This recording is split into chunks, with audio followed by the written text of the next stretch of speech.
आजू हमनी के यूट्यूब सेवाश्रम नेपाल में 20वां नंबर के एगो इंटीग्रेशन समाधान कर जा रहल बा। ऐसन ही समाधान के खातिर और एजुकेशनल एक्टिविटीज़ के लेल, जनरल नॉलेज के लेल और अन्य एम्यूजमेंट के लेल, शैक्षिक खुराक सब के लेल अपने सब सेवाश्रम नेपाल सब्सक्राइब करें। आजू के समस्या बा integration of 1/sin x plus cos x dx। सबसे पहले हमने के विचार करे के पड़ल ये डिनोमिनेटर में sin x plus cos x बा, दूगो टर्म बा। यहाँ हमने के सिंगल टर्म कैसे बनाएम सन? हमने के एगो फार्मूला मालूम बा, sin a into cos b plus cos a into sin b, यानी कि वही बराबर का होला sin a plus b। sin x plus cos x यहाँ में दूगो टर्म और sin a plus b angle में a plus b single term होला। एक सिंगल टर्म हमने के बनावे के पड़ल। तो हमने के का करें सन, 90 डिग्री के नीचा साइन और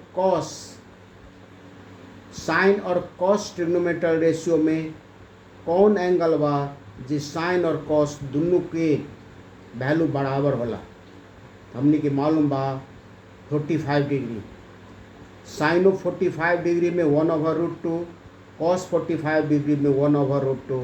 तो हमने के यहाँ का लिख देम सन, साइन एक्स मल्टीप्लाइड बाई 1/2 के कॉस 45 degree, cos A multiplied by sine 45 degree.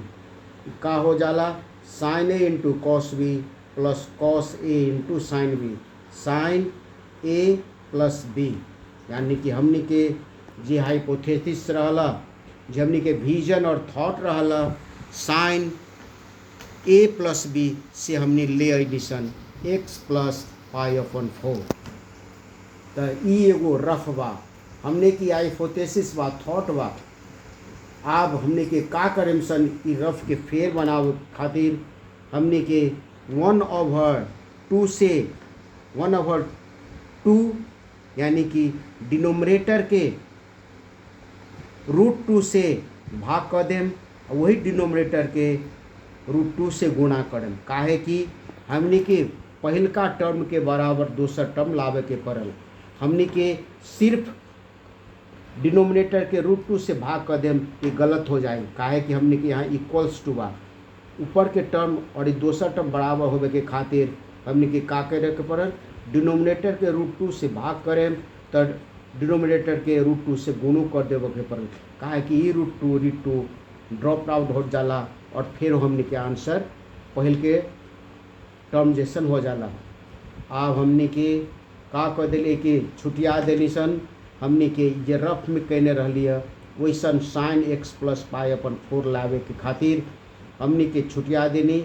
यानी कि sign x plus cos x/√2 ये एगो सिंगल फ्रैक्शन बा। हमने के दूगो फ्रैक्शन में नए निशन, कैसे दूगो फ्रैक्शन में √2 के दू ठाम बांट देनी सन, sign x/√2 plus cos x/√2।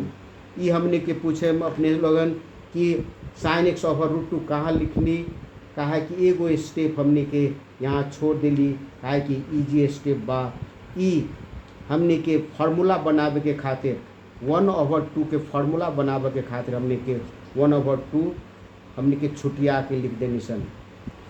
आप ऑलरेडी हमने के रफ में कॉल लेने वाली साइन x मल्टीप्लाइड बाई 1/√2 के साइन x मल्टीप्लाइड बाई कॉस 45 डिग्री प्लस कॉस x multiplied by sine 45 degree.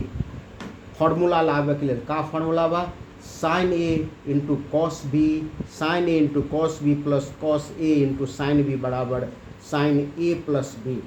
तो हमने के ई साइन के बराबर होला cos 45 degree plus cos x multiplied by sine 45 degree. हमने के का लिख देम सन रफ जैसन sine x plus pi upon 4। ई कांस्टेंट टर्म हमने के बाहर निकाल देने सन इंटीग्रेशन के बाहर 1/√2। अभी 1 अपॉन साइन का हो गया कि कॉसेक और कॉस एंगल का बा x plus pi upon 4 dx। आ एगो formula integration of cosec x equal to log inside bar cosec x minus cot x, यानी कि यहाँ फार्मूला में एक्स एंगल के बदला में एक्स प्लस पाई अपॉन 4 बा। तो हमने के एक्स ना लिख के हमने के का लिख देनी सन एक्स प्लस पाई अपॉन 4। दूसरो एंगल बा एक्स प्लस पाई अपॉन 4। ये फार्मूला बा और अंत में इंटीग्रेशन के रूल बा, अंतिम हमने के प्लस सी लिखे। और आजू हमने के ई समस्या समाधान क देनी सन।